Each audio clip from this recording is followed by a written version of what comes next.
What's up, YouTube? So here's an update on the market garden. It's been several weeks since the last update, the last official update, which was right after the big freeze, which killed about 65 to probably 85% of the crops. The 65% just died on the spot, and then to make up the rest, they were just so damaged that they were just really not marketable, which really sucks and caused us to not be able to go to market for several weeks. This past Tuesday was the first Tasty Tuesday market I was back at. Did really well, but didn't really have a lot of stuff to take. But considering the amount that I took, I was happy with the sales for that day. But a lot of the customers really missed me, missed the produce, missed the plants, and yeah, I missed everybody. It was fun coming back. It was good to get to talk to all the customers and kind of give them the update in person versus just a couple Facebook posts. But yeah, so now it's your turn to get like the full update on the garden, and I'm sure some of the customers are watching. Thanks. Hi. But yeah, I'll go through the garden, give you guys an update on all the crops, all the new stuff, the stuff that got ripped out, and whatever else I think of along the way. So, hope you like it. Alright, since everything in this garden starts off in trays, we're going to start the video off here, or at least the update on the garden. This is all stuff that was seeded directly after, or immediately after. I'm thinking about direct seeding stuff. This was all started right after the freeze. So it was like 2 or 3 days after the big frost. I just started going to town getting seeds going again because I knew I'd need a lot to replace everything that I lost. I planted about 10 trays out already today, and I got some stuff transplanted out I think earlier this week, but this is what's left. Even sugar snap peas that were over in the entrance garden, they got hit hard. I had a lot of people speaking of, okay, so just thinking about how strong a sugar snap pea is when it comes to frost, it made me remember all of the questions that I had on some Facebook posts.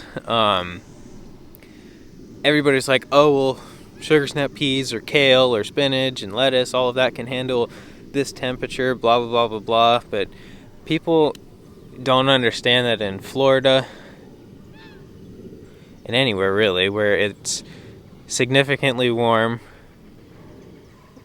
unlike the rest of the country that people live in, people just don't realize that when these crops are in warm temperatures for their whole lives, and then all of a sudden it goes from 70 to 80 degrees to 20 degrees or 23 degrees like it was during that entire weekend, the plants aren't strong enough. They're not climatized.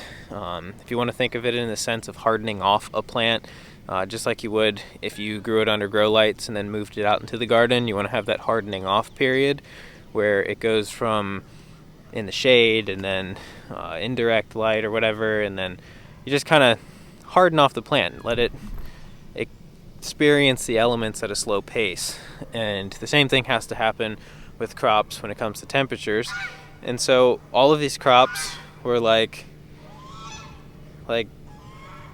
pansy Floridian crops, and then they had a quick trip to Montana for a weekend and got ditched, and then were wearing their shorts and t-shirts like a typical Floridian, and then came back to Florida all of a sudden. So they kind of went into shock, and some of them just died. But there wasn't that hardening off period, and I didn't have row cover, so they didn't have their little jacket for the Montana cold, and that's just what happened. They just didn't make it. It got significantly colder here than it did 30 minutes south at Jim's, and even Jim had some frost damage and setbacks. But yeah, anyways, we're recovering slowly.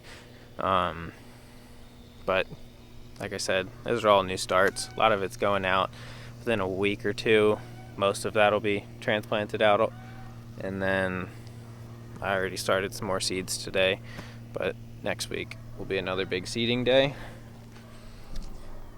I've still got row covers. Okay, well, I didn't have row covers for the big freeze, but we got row covers about a week ago, and the day after the row covers came, we got hit with 25 degrees 2 nights in a row, or actually it was 26.5 degrees 2 nights in a row, and luckily I had this whole area, or at least all of the new stuff and tender stuff, from about right there all the way over, covered in row cover. They're 12 foot wide by 56 feet long, so they cover the beds, 3 beds at a time. Hopefully this airplane isn't too loud for you. Alright, now that the airplane has passed, we can get back to what we were talking about, which I may or may not have forgotten, but that's okay. I think it had something to do with row cover. Let's see. We got the row cover. It got cold again. Luckily I had it, covered everything, and everything made it. Hallelujah. And yeah, so that stuff's a pain in the butt to deal with, and I wasn't going to drag that, roll it all up, store it away, and then maybe next week get hit with frost again. So I just rolled it up and put it into the walkways and threw some sandbags on top, and that's where it's going to sit. Probably for the next month. We might get 1 or 2 more frosts, or who knows. You can never really guess what's going to happen with the weather, so it's going to stay there until the threat of frost is gone. And isn't that right, Mr. Goose? Anyways, as far as crops go, parsley did fine. It got some frost damage, but it's recovering quick. This bed of Salanova was cut completely to the ground. Not really, it was just harvested really harshly, but it's obviously grown back really well. Let's see, this arugula Mizuna. This was all replacement stuff after the big freeze. This did really well under the frost blanket. That's that really nice thick stuff. I can't remember the grade, frost cloth or whatever, but it's the thick good stuff. This Salanova did good.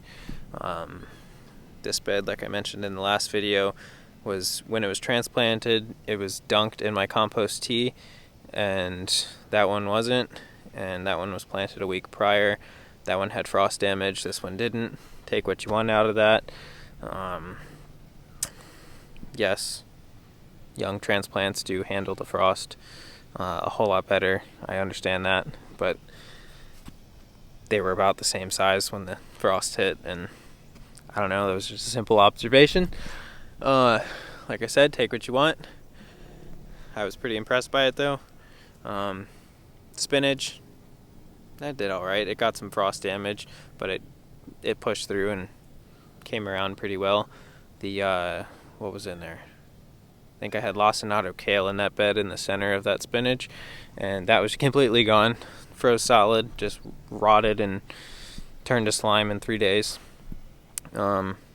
Radishes, those are new. There was lacinato kale in this bed. That's why there's Salanova on the side still. Or not lacinato, there was a red Russian. I don't know what I just told you. Anyways, cropped that out. Napa cabbage is in there, put that in today. This whole variety of lettuce from right here down did terrible in the freeze. Got really hit hard and melted back a lot, and then what did survive bolted right away like expected. But these varieties, 1, 2, 3, 4, and then 5 on the end, I guess, they withstood, or they got hit really hard too with the frost and showed a lot of damage, but they didn't bolt. Some of them did, but I cropped them out. The ones that didn't stayed, and the ones that looked the best now will be allowed to go to seed, so I can save seed from that. Now that I know that those varieties can withstand some bipolar weather and bounce back really well, I like those epigenetics that those crops are picking up.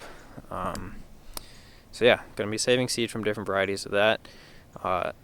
all of my lettuce that was already going to seed, now that I'm talking about seed, that completely died. It killed the seed because the seed was just before it was mature, and it was still pretty tender. And yeah, it's interesting saving seed through the winter in a Florida climate.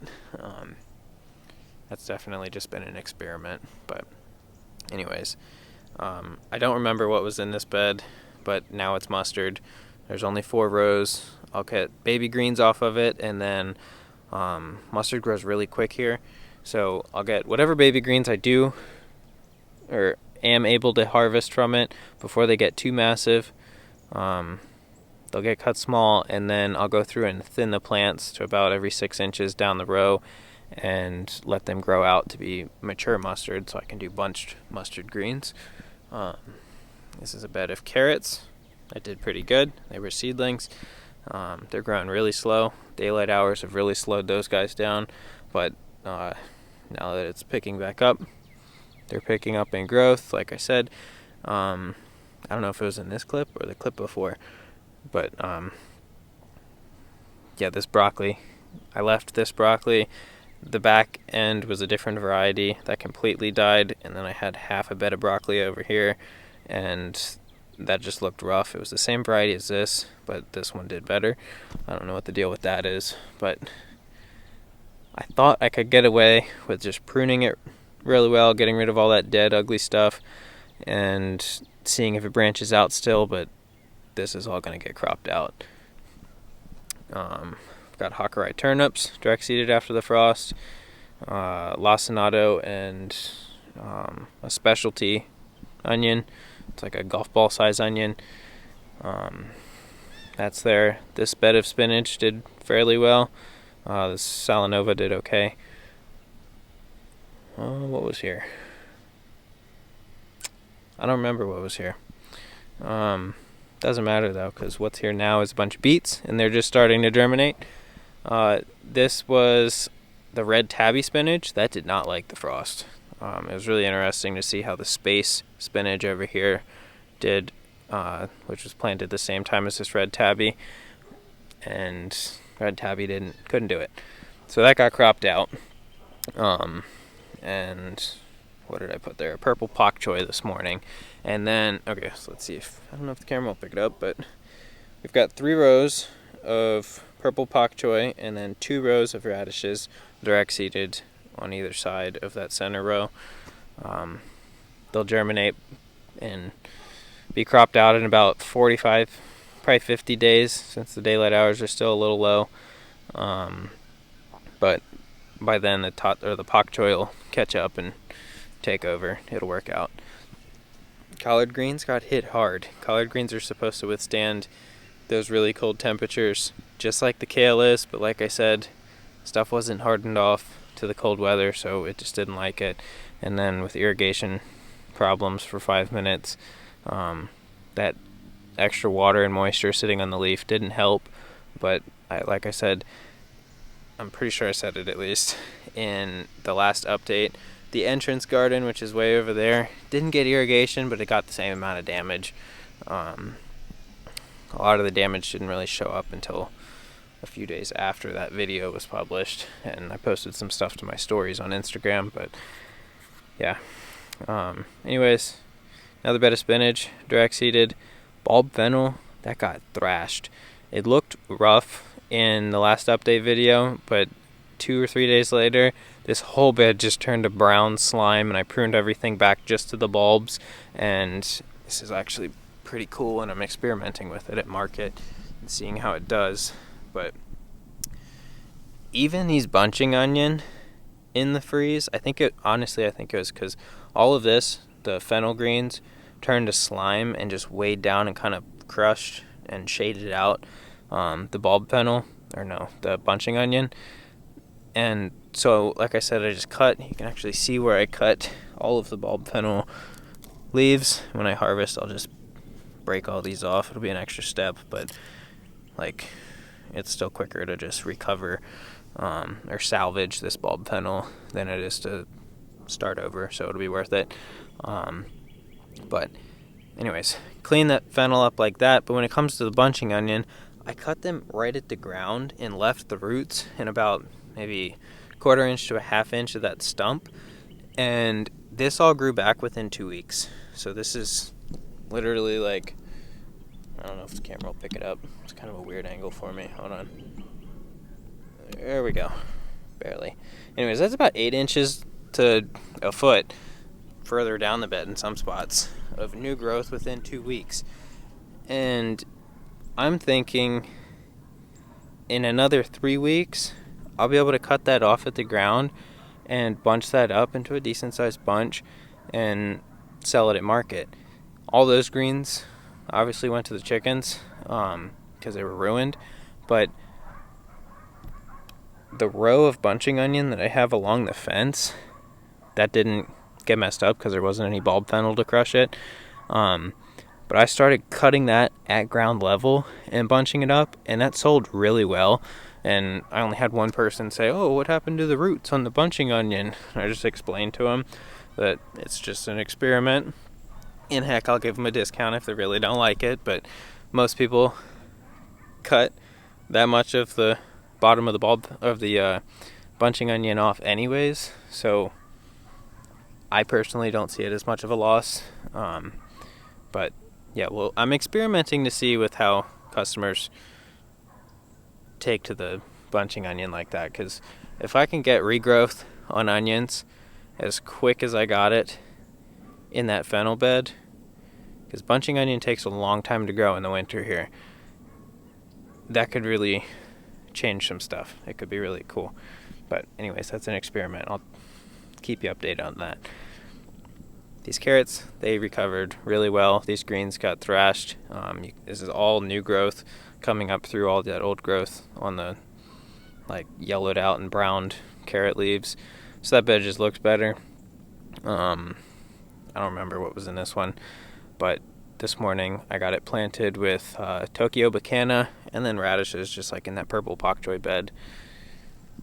These carrots recovering slowly, but they're actually mature. They're super tiny tops. It's like, I don't remember the name of this one. I'd have to look at my notes, but anyways, they're small carrots, but they're super tender, super juicy, and they're like finger-sized carrots. And the tops are short, and overall I think they're just really cute. So a nice, decent-sized bunch of these guys, $3 at market. I like them. So I think I'm definitely going to grow more of those. What did I plant in this bed? Oh, this is more carrots. Direct seeded those today. With these beds, okay, let me skip over the carrots real quick. I'll explain in a second. This bed of Salanova got thrashed. It's recovering slowly. After this next harvest, all of it's getting cropped out, and I already interplanted, I don't know if you can see them, but Napa cabbages all the way down the bed. There's 2 rows going all the way down about, 8 inches roughly, spaced apart. Anyways, those are going to get big, and I'm not going to be walking to do anything in this bed for quite a while. Weeds aren't that big of a deal, or they're not really a problem. So I planted 11 rows of carrots, and I kind of went into the walkway, getting closer. So there's, from the edge of this bed to the first row in either of these carrot beds is only about 8 inches, and the greens will shade over, and they'll probably touch the Napa cabbages, but I'm not too worried about that. So this whole area will be all greens with little walkway space, and when it comes time to harvest the Napa cabbages, which will be ready before the carrots, I don't have a problem walking down the bed. So that's another experiment. My carrot, pointer finger, spinach did okay. Whatever this stuff is. Cilantro, my favorite herb. I'm just a little slow sometimes. Cilantro did great. Cilantro loves cold weather. It's a winter green by nature, and some of the leaves turned a little red, but honestly I think the plant just really liked that cold weather because it put out a ton of growth. But yeah, that's the update for this part of the garden. I'll quickly run over to the entrance garden and show you that. And I guess while I'm here, it would make more sense to show you this entropic area. The bananas got thrashed. A lot of the stuff in here got thrashed really hard. Battery's about to die on me, so hopefully I don't lose you. Everything in here, honestly, didn't get too damaged. Some stuff did, like obviously the beans that were planted here. That was just a really late experimental planting. They got hit, they died. There was some frost damage, but everything did okay. Everything was still pretty small, and then with the slight microclimate of having some trees and windbreaks, that helped a little. But my biggest problem with this area is I can't tell if it's squirrels or rabbits. I saw a squirrel in here the other day, but something's eating my greens. I've only seen one rabbit on this farm, and it was over the summer, so I'm leaning towards squirrels. Might have to make some more squirrel tacos pretty soon. But I'm gonna go grab a new battery, and I'll meet you over by the entrance garden. Alright, since the crazy dogs are already running over here, this is gonna be another quick one. Hold on, messing with the lighting, it's getting dark on me. This stuff did okay with the freeze, but a lot of it got hit really hard. Look at that.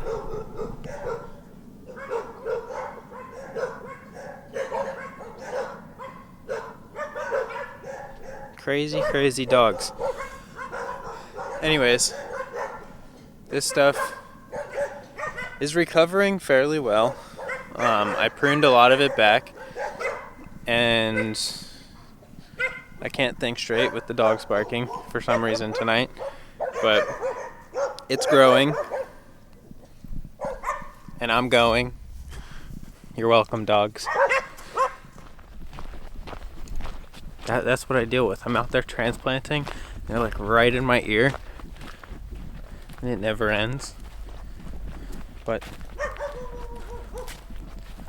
love your neighbor, right?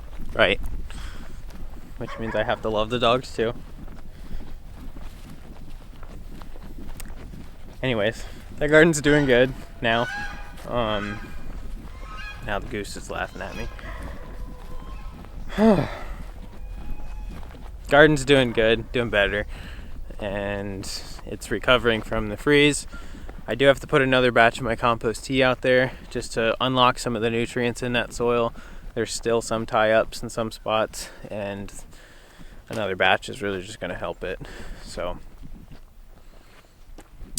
yeah, and I guess speaking of my compost tea, if you haven't seen my recent video, the last video, I was talking solely about my compost tea. I now have it available for you guys to purchase. If you want to buy a batch of it, you can brew it yourself. I'll put a link in the description. You guys can order there. Planning on doing a video in more detail about that. I just wanted to get it out now that I had the stuff available for people to purchase it. But stay tuned for a more in-depth video, kind of talking about the types of ingredients I use and how you guys will be able to brew the tea. But like I said in the last two videos, the ingredients are really hard to get for most people. You have to buy it in a really bulk amount, and it's fairly expensive unless you're doing it for profit. But even then, most of the time it's larger scale, biological focused organic farmers who are getting that stuff. So that's the update. I'm tired of holding a gimbal. I'm probably talking in circles, tripping in holes now. I'm gonna go edit this and try and get it out to you by this weekend. So with that said, happy gardening, God bless, and yeah, till next time.